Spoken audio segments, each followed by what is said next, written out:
Salam, necəsiz? Nə var, nə yox? Yaxşı olasınız. Maydan sonra nə olacağını, nə oldu deyirdiniz. Gördünüzmü nələr baş verdiyinizi? Bir daha sizə sübut edirəmmi, etdimmi ki, mənim gözəl bir güclü hisslərim var. Və bir daha sizə demək istəyirəm ki, Allahın istəyi olmadan yarpaq belə əsməz.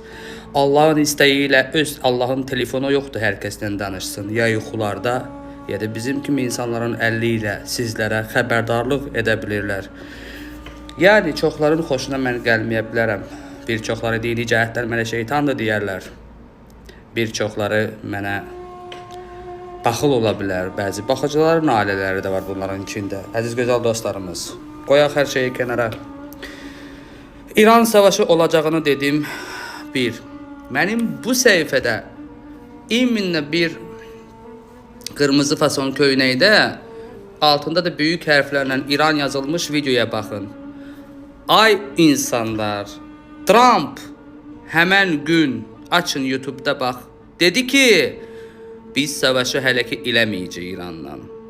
İsrail'də xəbərdarlıq elədi ki, danışıqlara gedəcəyik. Mən dedim, 2025-ci il 6-cı ay 11-ində savaş olacaq. Deməmişəmsə əgər bu tarixi açın, baxın həmən videoda görəcəksiniz ki, mən bunu demişəm, deməmişəm. Savaşın başladığı zamanına da bax və həmən mənim dediyi vaxtından qabaq o tarixdə iminlə savaş olacaq deyənlər dünya üzrə çox olub. O tarixdə savaş olacaq deyən Nadim Əlixanovdan başqa olubmu? Bir çoxları o videonun altında demişdi ki, ha ha ha ho ho ho, bugün ayın 11-idir, sən bugün proqnoz vermişsən, nə oldu, uhu. O aha ha oho uhu olanlara deyirəm. İndi mən də sizə deyirəm, aha ha oho, get bayram nurlulara, baboşlara, gic-gic şeylərə baxın, vaxtın geçsin. Siz Nadimin tayı ola bilməzsiniz. Siz Nadimin sadəcə paxılları gözü götürməyən insanlar ola bilərsiniz.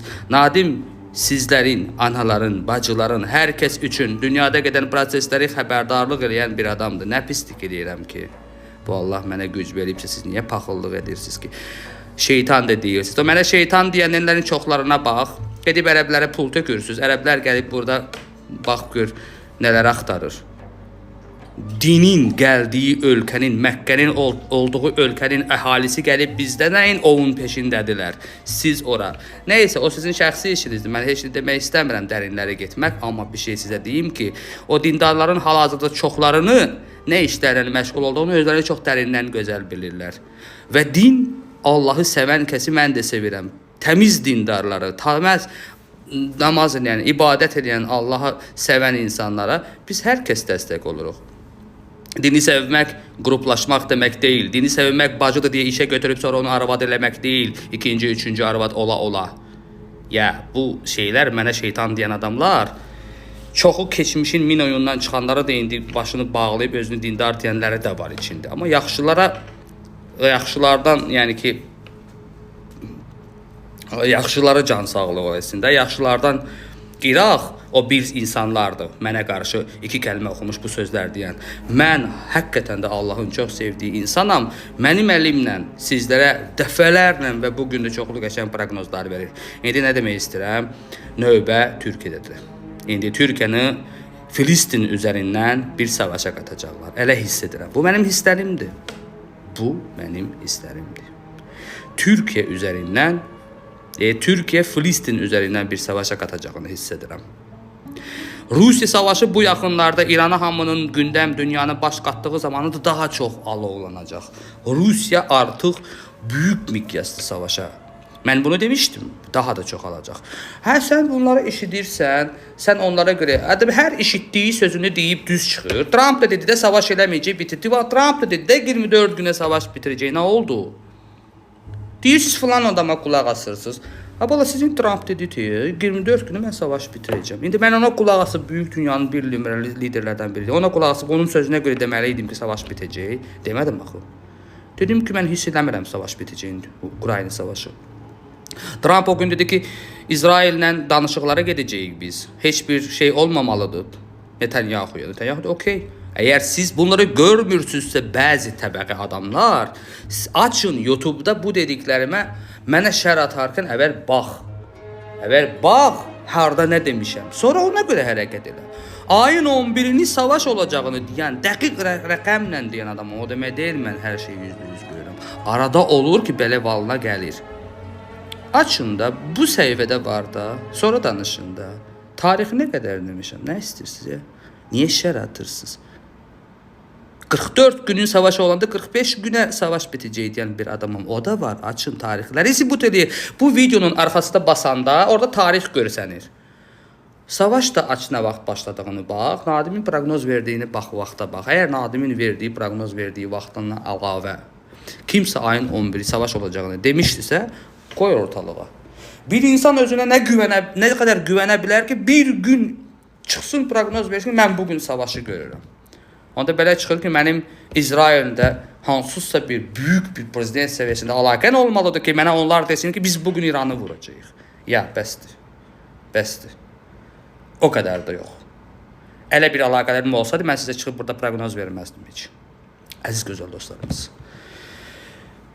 Bunu görən zəlzələnin də olacağını görər. Ona görə də büyük hündür mərtəbəli novastroykalardan mümkün qədərilə gələcək olan aylarda, illərdə həyat evlərinə keçməyi, balaca boylu 5-9 mərtəbəli binalara keçməyi məsləhət edirəm.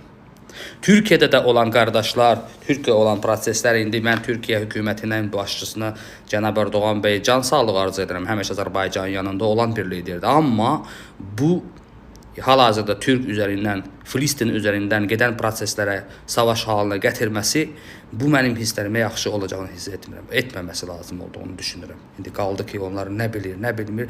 Elə ki, bilirsinizmi necədir? Dünyada liderlərə nə olur ki? Qərar verən lider həyatasına, içinə. Mason babalar deyirsə ki, bu belə olmalıdır. Sən olmasın, o olsun, o olmasın, bu olsun, bu olmasın, o olsun, o olmasın. Yəni kim olursa olsun, öz sözünə qulaq asan adamları qoyacaqlar, deyəcəklər ki, davay. Çünki mason babaların istəyi 4-5 dənə büyük plan cızmaq və o plan üzərində bir-birinə düşmən kimi danışıqlar apararaq savaş yaratmaq, krizis yaratmaq, gərginlik yaratmaq. Olan kimə olur? Dinc əhaliyə. Məqsəd mason babaların insan azaltmaq olur. Bunu həmişə demişim və təkrar edirəm, hər zaman demişim.